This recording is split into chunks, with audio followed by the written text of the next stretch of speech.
Welcome to Murali End, everyone. My name is Mark Machado. I'm joined by the doyen of Sri Lankan cricket, Nicholas Brookes, and the professor of cricketology, Dominic Machado. We're going to review the forthcoming test series between the best 11 cricket men of Sri Lanka and the best 11 cricket men that New Zealand can offer up. Very important for our chances of getting to that big London game in, I think it's May or June next year, back at Lords. Sri Lanka's still mathematically in the race at least, but these two games and the results will determine whether or not it's a reality. Before we get into the preview, though, we've got a few things to talk about, as always. Firstly, remember to follow us across social media, including our WhatsApp channel, where we kind of post updates of what's going on through in Sri Lankan cricket kind of through the week, especially when the boys and girls are playing. So get involved in that. We can't see your phone number and you can't see our phone number. It just has kind of updates. It's a kind of, I think it's a channel kind of / community, and you also can't interact with anyone in it. So don't worry, no one's going to slide into your messages and start asking you for money or anything like that. And secondly, sign up for our newsletter. Nick has written a great piece reviewing the series that we haven't put up yet, but we're going to do that very shortly. And also remember, if you need a mortgage in the UK, in the UAE, or Saudi Arabia, then it might be worth having a chat with Mikey Ward Mortgages. We've got all the details of that in the description as well. And don't forget to subscribe, follow, comment, like, tell all your friends about the Murali End. We're talking about Sri Lankan cricket every few days. We've had a bit of a break recently because it's quite exhausting doing that test series, wasn't it, Nick? Yeah, it was. And I've had a long break from here because every time I try and join the podcast, my laptop decides that it doesn't want me on. So maybe that's been a blessing for some, but it's lovely to be back. Touch wood. I'll be here till the end, or as long as it lasts. But yeah, no, it's been an exhausting few weeks, really exciting few weeks. I was saying to someone, I always say that no matter how much cricket I watch, which is a shitload, I always miss whenever anything good happens. And true to form, I missed that third day at the Oval. I was sat at a beach bar in Ibiza trying to follow it on my phone as wickets tumbled. I managed to make it back in time to see Pathum get his 100, see Sri Lanka cross the line. Great series, lots of memories. Mark and I became like a married couple, but can't wait to do it all over again. Got real FOMO not being in Gaul this week. You had to go to the end of the earth. You had to go to Ushuaia for something good to happen in Sri Lankan cricket. But thank you for going on that epic pilgrimage, that epic quest. Dominic, the men of the Shire are coming over to Sri Lanka. Are Sri Lanka able to defeat them and win this series 2-0? Well, that's what we're all hoping for. I think there's a lot of questions up in the air. We were talking about this before coming on air. The New Zealand test side looks quite formidable. Right? They've got a good top order. They've got people who can bat. They've got left-handers. They have players who have a lot of experience playing in Sri Lanka as well. Sri Lanka is a favorite opposition of a number of those batters. Kane Williamson, I think he averages something like 78 against us, right? So if Joe Root averages 62, Kane Williamson takes it up a little notch higher. Tom Latham, I think, has scored a double century against us. Thankfully, we've seen the back of BJ Watling because I remember how he troubled us too. Daryl Mitchell, also known to play some blinders of innings against us. Glenn Phillips has hit 100 against us. So there's a lot of good vibes going on for this New Zealand team when it comes to playing in Sri Lanka.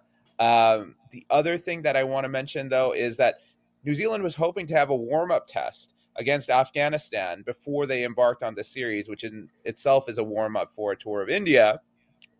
But that got completely rained out, not a ball bowled, right? So I think Sri Lanka will feel like they've just played a bunch of test cricket. They played 3 matches in England. Mentality-wise, they're right and ready, and they'll be looking to take advantage of that good form, the good vibes they got from winning that last test in England against a good New Zealand side. But this is not going to be an easy 2-test match win. I think we've looked at Gaul as kind of a home fortress, but the last 15 test matches played at Gaul, we've won 8, and our opponents have won 7, and 2 of those wins are against Ireland last year. So Gaul used to be a very happy hunting ground, but in the recent past, we've seen 2 losses to Pakistan, a loss to Australia, 2 losses to England, I believe, and a loss to India. So people have come into Gaul and kind of taken us apart. And I think one thing that the curators and the coaches will be thinking about is what kind of pitch to prepare. We saw the Sri Lankan seamers put in a really, really great effort in England. And one has to wonder, are they going to try to use those seamers a bit more? Are they going to try to take advantage of their good form currently? I'm sure Asita will definitely get a bowl no matter what the pitch is. But, in the past, we like to stack our lineup with three spin bowlers and maybe one seamer. But I'm not sure if that's the best strategy. So there's plenty of ways that I can see Sri Lanka winning this, but I don't think it's as easy as some people see. I've seen some comments on Twitter, oh, well, all we got to do is sweep the New Zealand series, sweep Australia at home, and win one match in South Africa, and then we're in the World Test Championship. But I think we got to kind of stay focused day to day, and I hope the team is staying focused day to day and thinking about, okay, how are we going to get these fearsome New Zealand batters out, and how are we going to score runs at home? Dominic, I don't think we'll call it the World Test Championship yet. I think we're trying to refer to it as the London game. It's still out of reach. It's still, we can't quite focus on it at the moment. It's still just something hanging on top of the ladder. We need to get the ladder out to reach it, I think. But Mark, if we lose, then we won't be able to talk about it anymore. we got to strike while the iron's hot. That's true. That's true. But if we lose, we just move on to the next thing, right? If we move, by the time we're figured out if we're in it or not, then I think the next World Cup that we're in will be 14 months away, right? So there's a lot of cricket to be played between now and then. Nick, a lot to digest in what Dom was just talking about. I think let's pick up on this the myth of Gaul, because the record there, the recent record, as Dom has just highlighted, isn't as great as by we, I mean Sri Lanka fans, seem to think it is. Do we need to kind of reassess this all? And do we need the team to be a bit more kind of, I want to say, come out showing a bit more fight? Because when you watch those 3 matches against England, it kind of felt it wasn't until that kind of third day and the third test that they kind of figured out what to do here. Yeah, I think the England series was a funny one because I felt like they played flashes of good cricket throughout and that there were really strong individual performances from day one at Old Trafford. But it was like putting it all together was something which didn't really happen until those last 2 days at the Oval.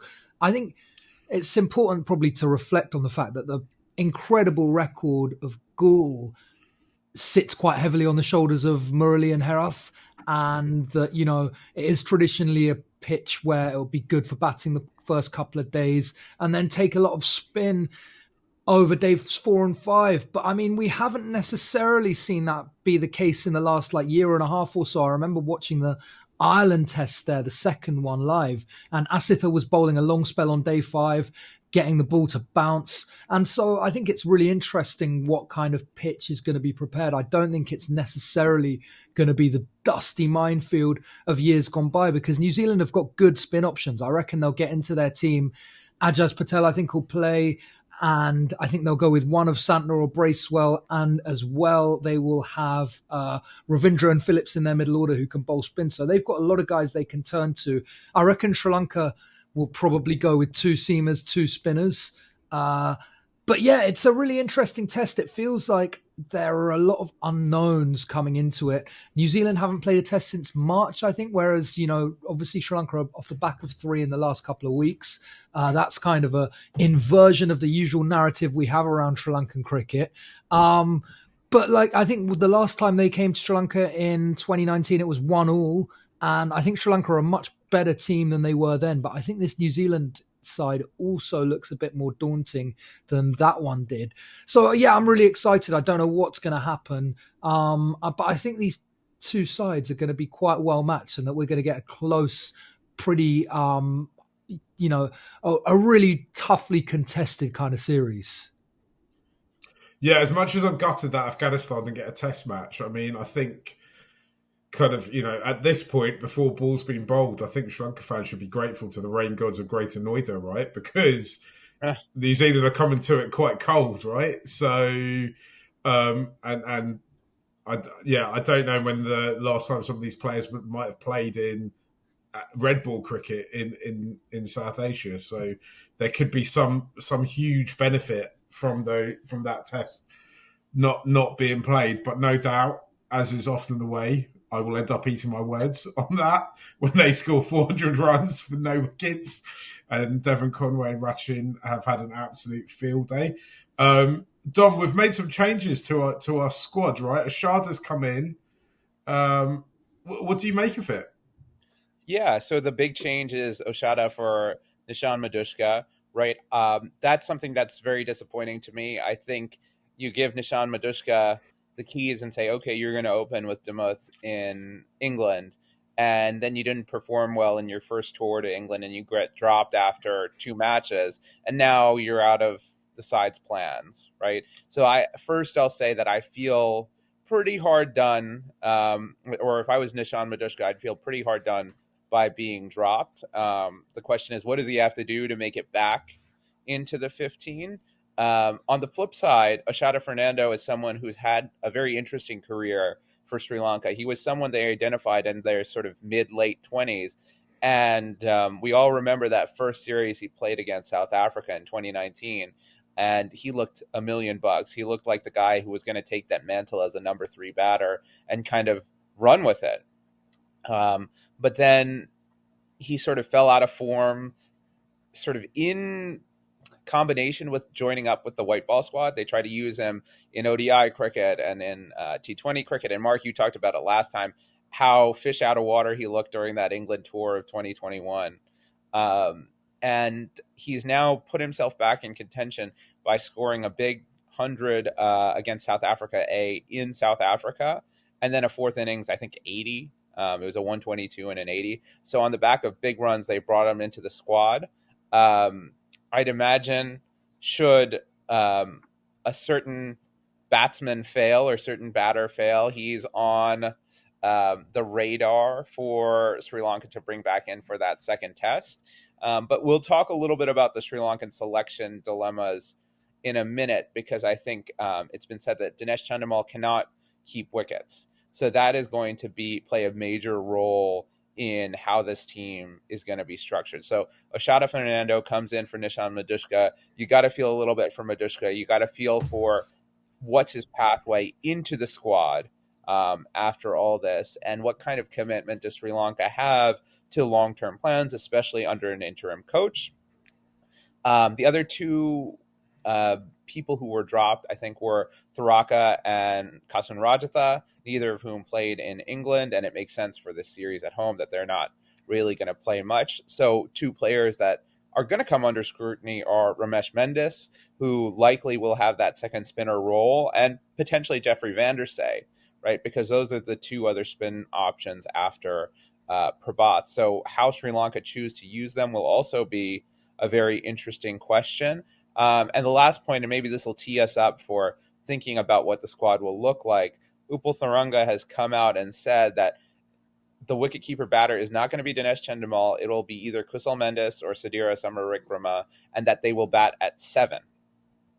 Okay, so a very significant change from what we saw in England, where Madushka kept and then opened the innings. They've kind of realized, okay, well, we're going to change it up and have our wicketkeeper bat at 7. So not too much in the way of names who are going to come in terms of changes from a couple weeks ago, but there is bound to be a shuffling of the order. The biggest consequences, that means Kamindu is not going to be batting at 7 anymore, and where they put him is going to be up for debate. So I would suggest that we're going to see Kusal down the order, right? Because I'm interested to see how he goes against an old ball, because we almost never see that. I mean, we might not see it, because maybe by the time they've got kind of 5 wickets, they might be 80 overs in and need to get a new ball again. But I'm interested to see how he goes down the order. I know there's some people who have their own personal issues with Kusal Mendis. But if you put that aside, from our kind of perspective, we need to discuss the fact that he's in the squad. what's the best use of him, because he's our best white ball batter, or I'll rephrase that, he's scoring runs in white ball cricket. I'm not sure whether he's in our top kind of 2 or 3 white ball batters, and he's doing what he's meant to be doing in both formats of white ball. Why aren't we getting the best of him in red ball cricket? When me and Nick were in the final press conference, Sanath talked a lot about the work that they've done with him to be able for his technique. To me, that kind of doesn't make sense, because presumably if you can find the boundary 3 or 4 times and over, then it's just a case of recalibrating him to be able to kind of maybe defend more and look around what the fielders are doing a little bit. I don't really understand, but I just don't understand cricket technically enough to be able to tell you why he can bat so well, so fluently in red ball, in white ball, and not in red ball. I don't know if you want to have a go at it, Nick. Well, I think that probably like the biggest thing is that he's got real issues against the moving ball, right? And that it looked like when the ball was swinging in England, he was out of sync. I've been saying for a while that if he's going to be in this team, I'd like to see him batting down the order and keeping, because I think that's the best use of him. The way that he can be sort of closest to the player that he is in white ball cricket. So I think that seeing Kusal at 7,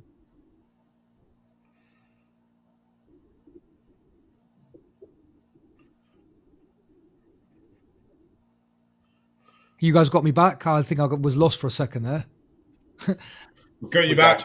Yeah, I think seeing Kusal at 7 is the most sensible use of him. And I mean, to me, it doesn't make sense that he would be dropped for, was it Lords? He was dropped back at the Oval and then dropped again for Sadira. I mean, this team does have issues with consistency of selection, so it wouldn't be totally surprising. But I think, we've got to expect that he's going to take the gloves and bat 7. And I think probably the kind of path of least resistance would be to just switch him and Kamindu, that Kamindu bats at 3 and the rest of the order stays the same, which could create issues of its own. But I think that that's more likely than messing around with Angelo Chandimal and DDS at this stage. And I do think Kamindu has a good enough technique to bat at 3 and to thrive there, especially in home conditions. So the other point that was raised in the WhatsApp group, that Dominic quite rightly identified, that in most other teams in the world, when the player comes in, they're brought in kind of in the way Oshada's been brought back into the side. You'd expect them to start. I fully expect him not to start. Oh, yeah. I mean, we had the same conversation with Patham, didn't we, at Old Trafford, that there was no way they were going to bring him in the squad to carry drinks, and that's exactly what ended up happening. So I fully expect Oshada not to play in Gaul, even though it seems bizarre that they've dragged him back from South Africa to, carry drinks. Oh, no. It's Sri Lanka, right? So then, do you think, Dom, we've got it in us to win 2-0 and continue on the yellow brick road to Lords? Yeah, I think just to pick back up on what Nick was going at here, right? Like, I think Kusal at 7 is something that could pay off. I think in that Pakistan series, Litton Das, who was playing, I forget whether he was at 6 or 7, and keeping wickets, who's a very similar player to Kusal, stylish, can score runs quickly, fared really well against the old ball. I think Kusal also is a great player of spin, so there he'll get more of a chance to play some spin. The question that I find interesting is where we're going to put Kamindu, and Nick suggested the 3-7 swap. I'm curious if DDS wants to bat up the order, right? I know he's had a bit of a patchy record at 3, but I think as captain and as probably, one of the 2 or 3 best batters in this side, I wonder if he would say, okay, I'm going to back myself to bat at 3 and have Kamindu come in at number 6 so that he can kind of slowly move his way up the order. So that's the only other possibility I imagine. I think they're going to do what Nick suggested and switch Kusal and Kamindu. I think we do have it in us to win 2-0. I think there's 2 things that are going to really make or break that. It's going to be how we perform in our first innings. We've got to be able to put up at least 350, 400 runs to have a chance to beat this New Zealand team. We need to put them under scoreboard pressure from ball one, right? Because if we put up a measly score, they're not going to feel any pressure and they'll be able to play out spin. I think the second part of it is figuring out, and I think DDS has to work on this, what their strategy is going to be for getting each New Zealand batter out, how they're going to kind of try to work those wickets out, how much spin they're going to use, how much pace they're going to use, what matchups are advantageous to them. And I think they need to be really smart about using their bowling resources, because I think it's tempting to just say, okay, Prabhath, you occupy one end and you just handle it for the next 25 overs. But I think they need to be careful and think about how do we actually get these guys out, and not necessarily put all the trust and faith in the Gaul wicket to produce enough turns so that Prabhath is effective. So for me, go ahead. No, go on. I was going to say, so for me, it's the first innings batting, and it's the sort of creativeness in terms of captaincy. You can't just say, okay, we're going to put one bowler at one end and just keep on bowling him until he takes a wicket. I'd like to see there be a clear plan to how they try to get each of the New Zealand batters out. I want to talk about Kamindu moving up the order, because I think it might be potentially a mistake to put him in at 3. I think the kind of roadblock they've got there is, my understanding is Angelo and Chandimal both said they don't want to bat at 3.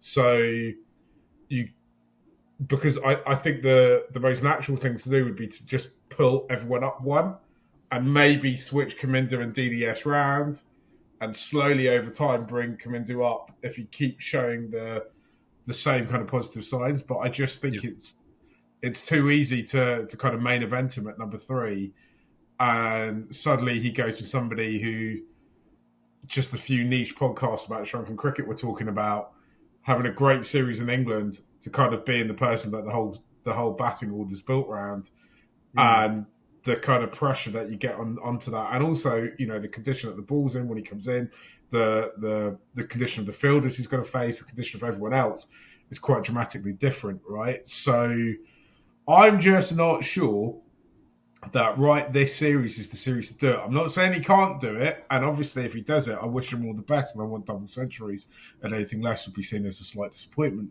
Kamindu, if you're listening, but I just think it might be a little bit too quick for him, and maybe there's a step in between. I don't know what you might think about that, Nick. Yeah, I think that I would rather probably see, as you suggested, Marky, everyone shift up one, and if you're coming in like at 8 for 2, it doesn't make a massive difference, right? It's just a number against your name. Everyone's coming in really early anyway. But I think that the seniors none of them want to bat at 3, and they get their way. As I said, I think Kamindu's got the technique to thrive there. I think the issue is if he gets a couple of low ones, then it gets into everyone's head that he's got low ones because he's batting at 3, and whether that affects his own mental clarity and his confidence. But he's done it for Sri Lanka A before. I think he's done it in club cricket. So I don't see any reason why it can't work. And I think, he looked to have a great technique in England. He looked to have a really good idea of what he wanted to play and what he wanted to defend. And you'd expect the ball to be moving around less in Sri Lanka. So I don't see any reason why he can't thrive there. But yeah, it's a big shift going from number 7 to number 3 in one fell swoop. And I think the biggest issue will be if he doesn't score in that first test, the rumblings are that he's not scoring because it's at 3, and then it becomes a kind of self-perpetuating cycle. Yeah, part of the reason for saying that as well is that because so much of Sri Lankan cricket is confidence, right? And relying on things. Like going into this series, there's 3 things we're relying on. We think Patton is going to score us runs at the top. We've decided he's the world's greatest opener. We think Kamindu, wherever he bats, will get us runs. And we think Prabhath will turn and cause New Zealand issues. And Gaul will once again be a theatre of wicket taking for him. Those 3 things are kind of quite assured. Like, not assured, but what happens basically when those 3 things don't happen? If Nasanka gets out to a good ball early, then what? Like, if we put Kamindu in at 3, if he comes in within the first 10 overs, then what? Like, where are we at? Suddenly, or even if Dimmoth gets out early, and then suddenly it's Nisanka and Kaminda at the crease, it kind of would feel, when you're watching it, to me, feel like, right, this is the game. This is it, right? When maybe, I think, kind of pushing them up slower, slowly catch a monkey. For those three players, really, they're likely going to be around for not just this cycle, not the next cycle, but even the cycle after that. I mean, those two batters definitely have probably got 4 or 5 cycles left in them if they can stay fit and healthy. So Yeah. I don't think we don't need them all to become prime Bradman like this series. We just need them to slow, continuous growth, and maybe try and get a little bit more at the players we've got. Yeah, Mark, I was going to say I completely agree with you. Number 3 is a hairy position. There have only been 6 Sri Lankan batters who have scored more than 500 runs at number 3. We all know who number 1 is, right? There's a certain Kumar Sangakkara who averages 60. But the rest of them are all pretty paltry when it comes to things. So Mendes is second with over 2,000 runs, and he averages 35. Asanka Gurusinghe is third, and he averages 37. DDS is fifth and averages 33, and Russell Arnold is sixth and averages 22.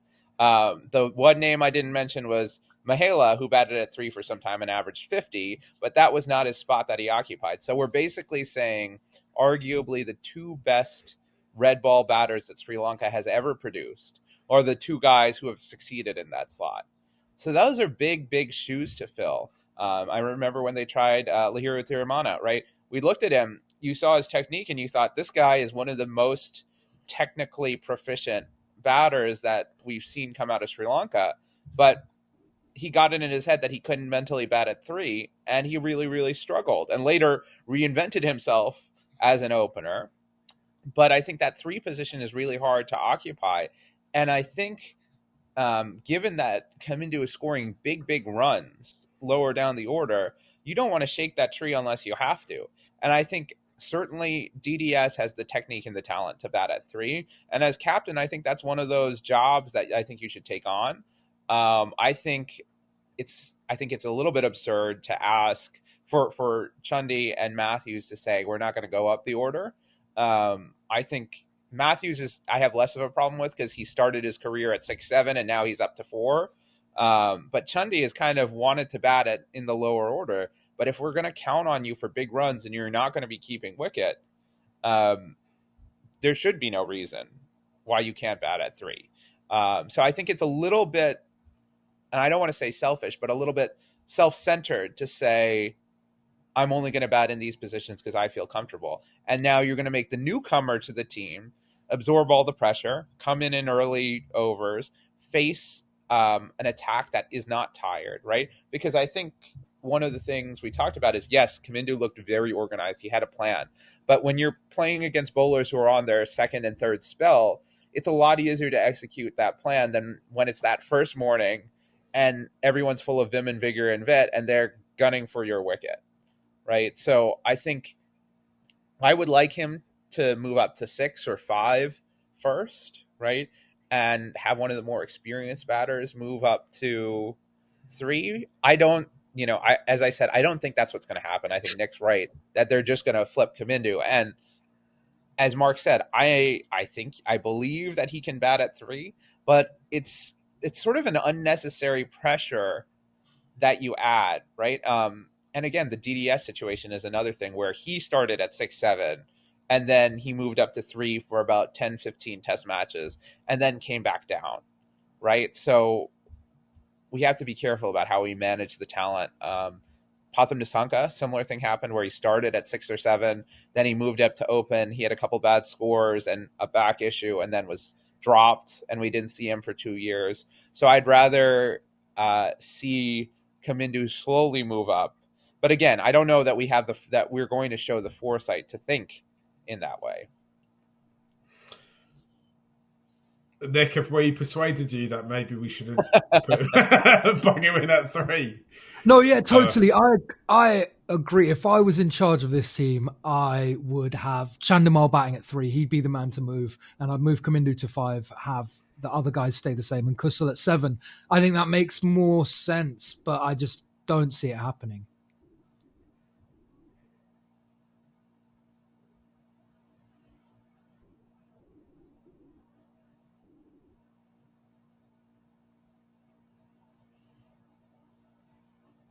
Yeah, I think you're right. I think, the team, especially the seniors, have a very, very strong commitment, or have a very, very strong place in the squad. And we know they have this outside role. So the chances of saying, okay, you're going to bat out of your preferred position seems unlikely to me.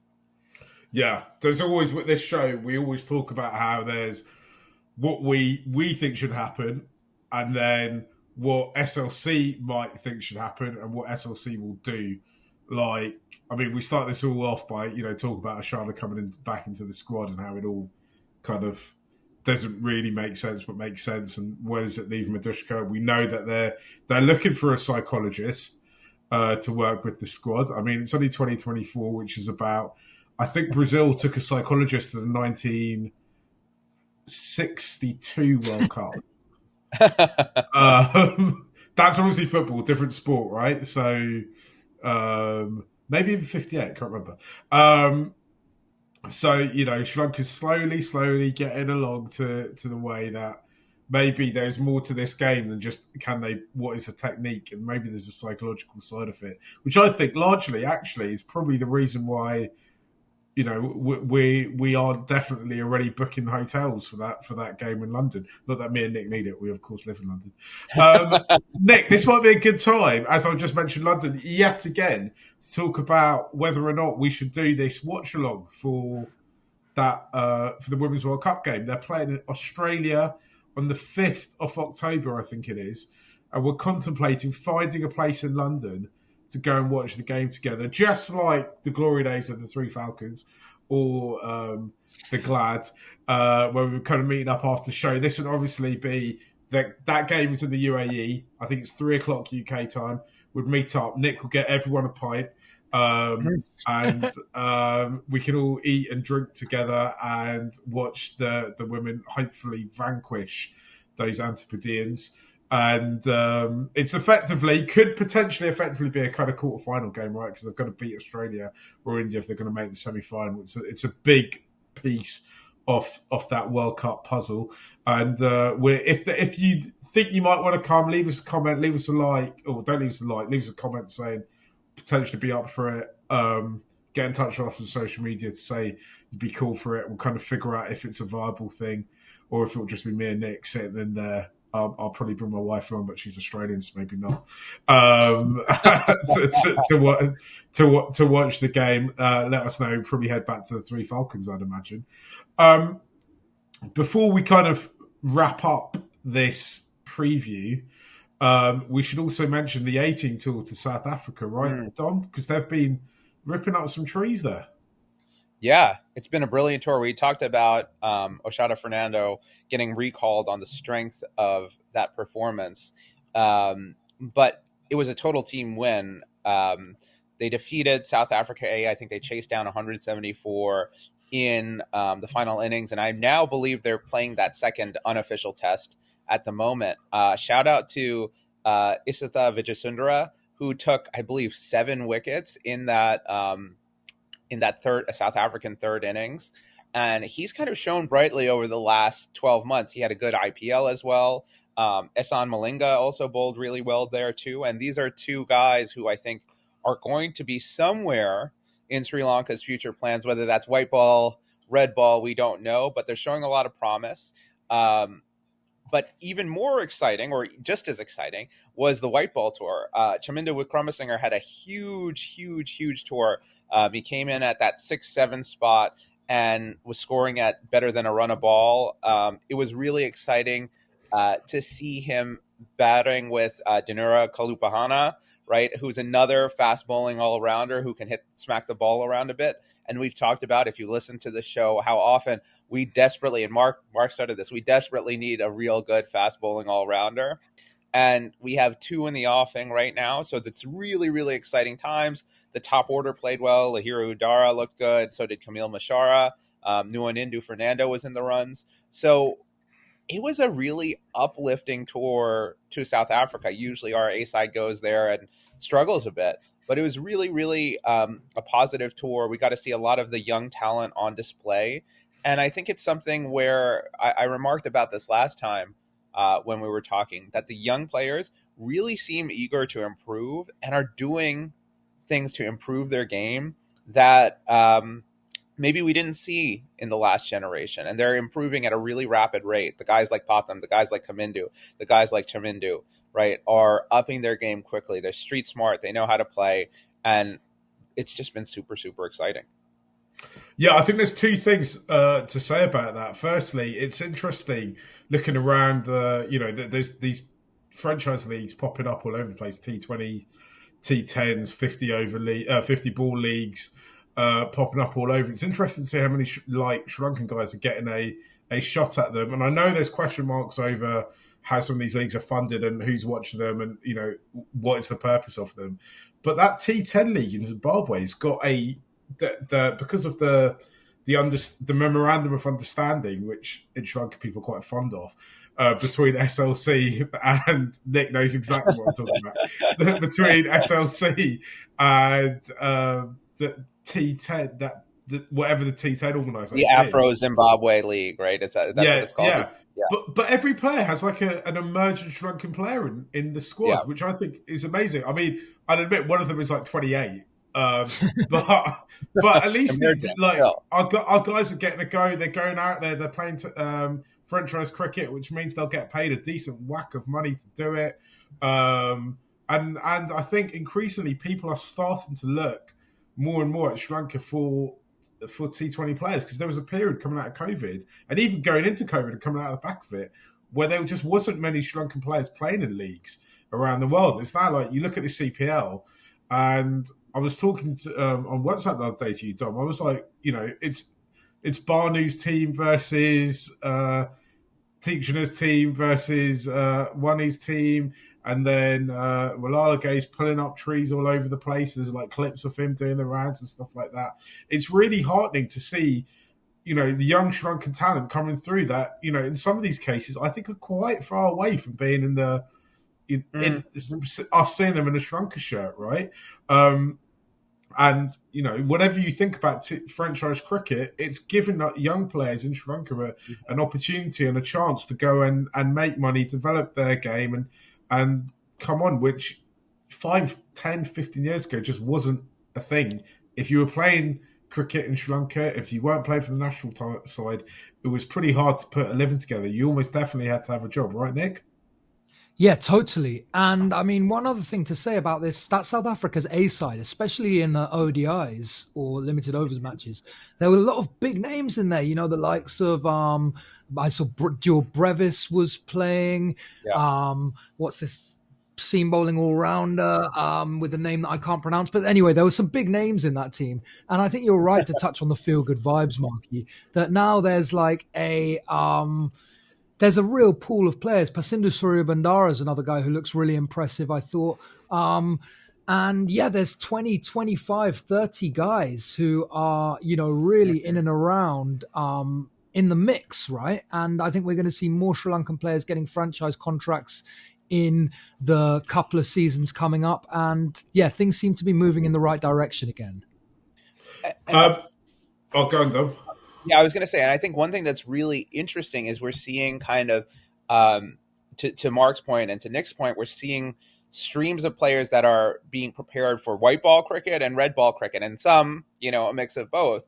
But we're seeing different pipelines, and that's really, really cool to see, right? So you have someone like Walalagay. Okay, he's not in the tour to England, he's not in the A tour to South Africa, but he's going and playing in the CPL, right? And that's really brilliant to see that our players have those opportunities and that we are producing players that are valuable. I think one of the things we've talked about is the lack of depth. Now I think our depth has really, really burgeoned over the last 3 to 4 years. And I'm really excited to see how those players start to push for spots in the spot. I'd love it if somebody did a Murali End depth chart.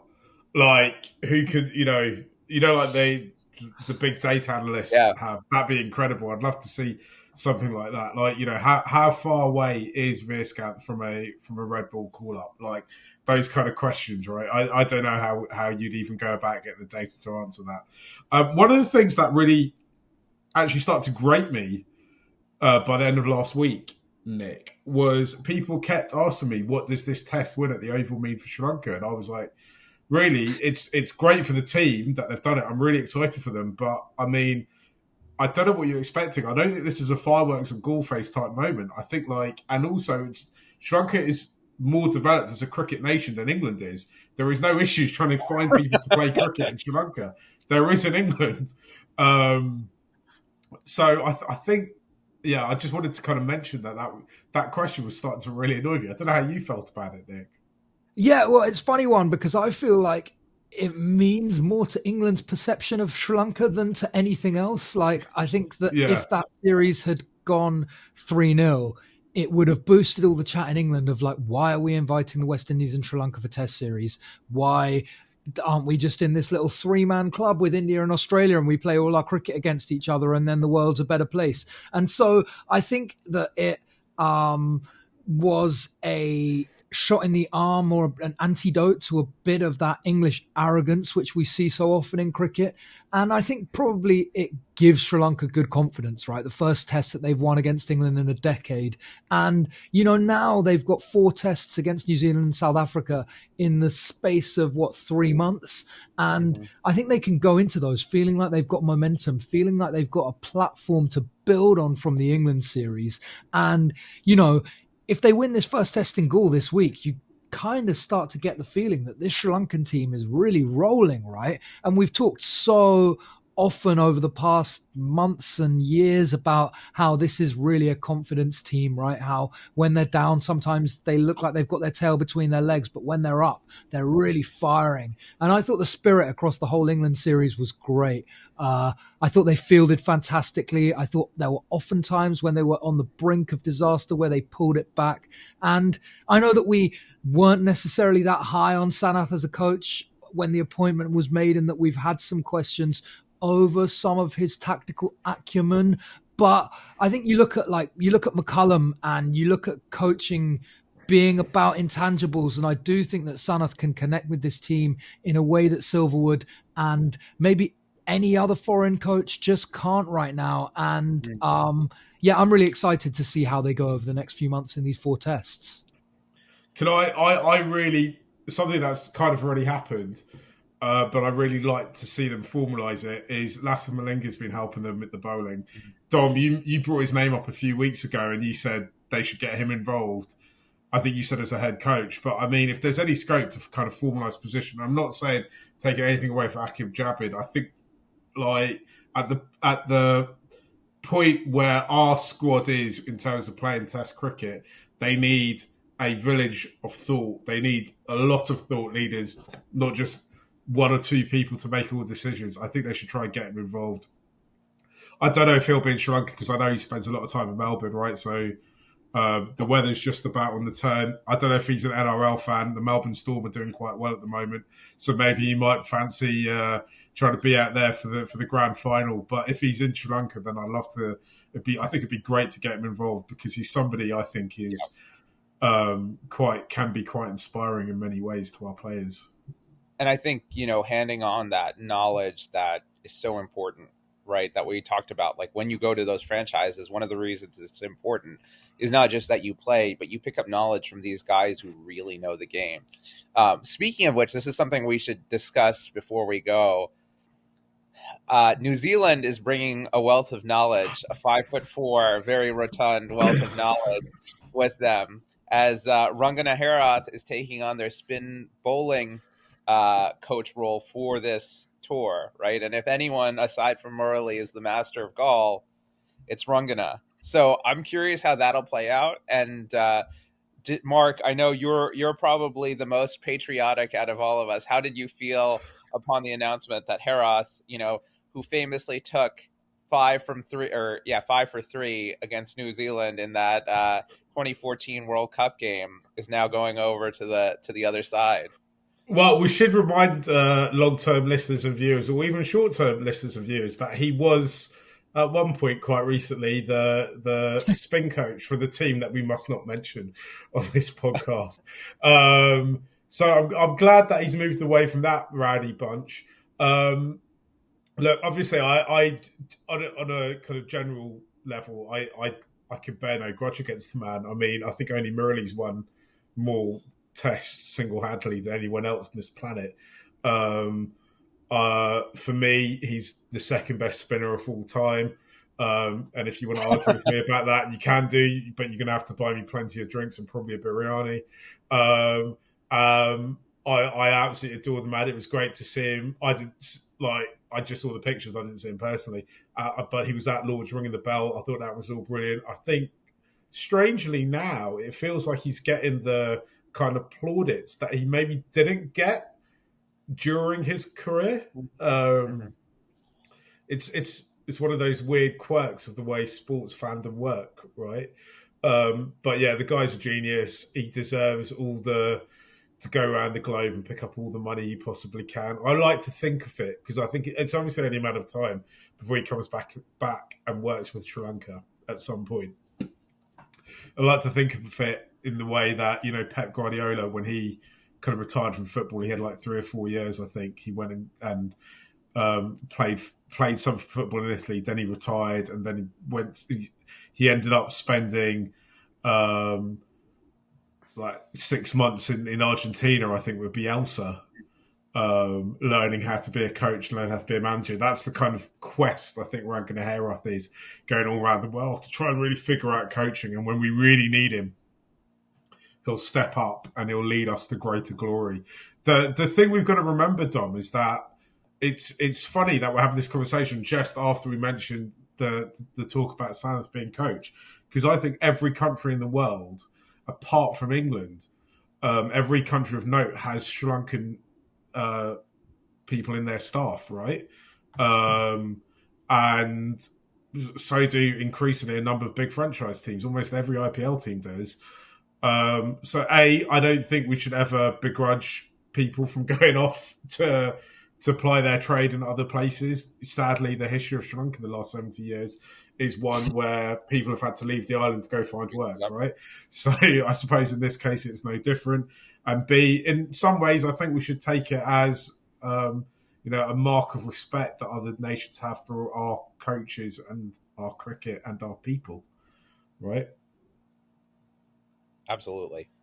I actually totally missed the news, and then I was just like innocently scrolling through my Instagram, and there was a post about the New Zealand team arriving. There was them like all pushing their trolleys out of Bandaranaike Airport, and I was like, scrolling right. There was like Michael Bracewell, then there was Kane Williamson, and the third picture was like Rangi, and I was just like, what the But it warmed my heart no end seeing him just like in a black caps zip up pushing his trolley out of Bandaranaike Airport. What a man! I feel like he's my uncle. It warmed my heart, but I might be changing my tune if the spinners take 20 wickets on the first. If Russian Ravindra gains 50 pounds and has a streak of grey before the next match. Could you imagine if he just tells him, it's like, Ratchan, you need to go and discover yourself, and the next thing we know, Ratchan's semi-retired from international cricket to go work at the bank in New Zealand for like 4 years, and then he comes back an absolute gun. Not that he isn't already. Without playing or practicing cricket at all. Yeah, he's magically become better. Yeah. Dom, you said you put a question in that says, should we ask Murali End about which bowler we should look for? I don't know what that's a reference to. You know how we put out the graphic today? Yes. Yeah. Go on. I think the thing I'm kind of curious about is what bowling combination we're going to go with. I think in the past at Gaul we've gone with 3 spinners and 1 fast bowler. I think that might be a mistake. If I were choosing it, I might go 2 and 2. I'd like to say Asita should definitely play no matter what. And then I think we saw what Lahiru Kumara can do. And he's been so good. It's interesting. Sri Lanka hardly ever use him at home tests. I think of his 30 tests, he's played 7 at home and 23 away. or something like that. But we saw what a game-turning bowler he can be. He's got good pace. He's at the players. He's aggressive. When you're losing the plot for what do I do next, he's a great guy to bring on and kind of amp the game up a little bit. And then I think you go with Prabhath, and you probably have to go with Ramesh Mendis because it's a left-handed heavy Kiwi lineup there. So you want someone who can threaten the outside edge. Vandersay, I'd be interested to see how he would do with the red ball. I think he might do quite well, but I just don't think that this is the best test to watch out for. And I actually think, for my money, I'm expecting a big performance from Kumara. I think he's going to carry on the good form that he's had, and I think he's going to challenge a lot of perceptions that people have about him as a bowler. I reckon they're definitely going to play Asita and Milan. I was going to say I would. I wonder whether Milan's all-round package, the fact that he offers, batting and he's really dynamic in the field and maybe can be relied upon for a more heavy workload than Kumara would push them towards picking him. But I'd have no issues either way, really, there. Yeah, I suspect there'll be Prabhath, Ramesh, Milan and Asita. That way we bat effectively to 9. I mean, Prabhath's meant to be a kind of the night watchman. So kind of you could potentially kind of even argue the 10. Part of the big themes, as I mentioned, of this show is that we don't really know what the hell Sri Lankan cricket might do. So who knows what that team could be? I could make an argument for all of them, right? So they dropped Prabhath last test match. So, who knows? Yeah, who knows? They might turn up and just be like, yeah, all 4. I mean, like, who absolutely knows? Guys, just before we go, if you've made it this far, I just wanted to give a mention for Kumbale Corner, which is our kind of, I want to say, brother show. It's an India cricket show. It's none of us are on it because we don't know anything about India.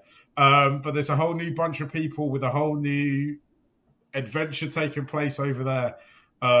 So if you're a fan of Indian cricket, if you want to know what's going on in India, give that show a listen. It's on the same feed on YouTube. It's on a different feed if you want to listen to it as a podcast, though. But, feel free to like, comment, tell them that Virat needs to retire, whatever you want to tell them. They're cool with it. They'll take it on the chin. I really, really hope no one finds me saying that and clips it out. But, yeah, guys, should we leave it there for today? Because I think we've just about covered everything. We'll, of course, be back at the end of the first test. Win, lose or draw, Murali End will be here. Let us know if you fancy a kind of meet-up for the watch, a kind of meet-up / watch-along for Australia versus Sri Lanka, which I think will be the 5th of October in the Women's World Cup. And we will see you guys soon. Thanks for watching and listening. Bye.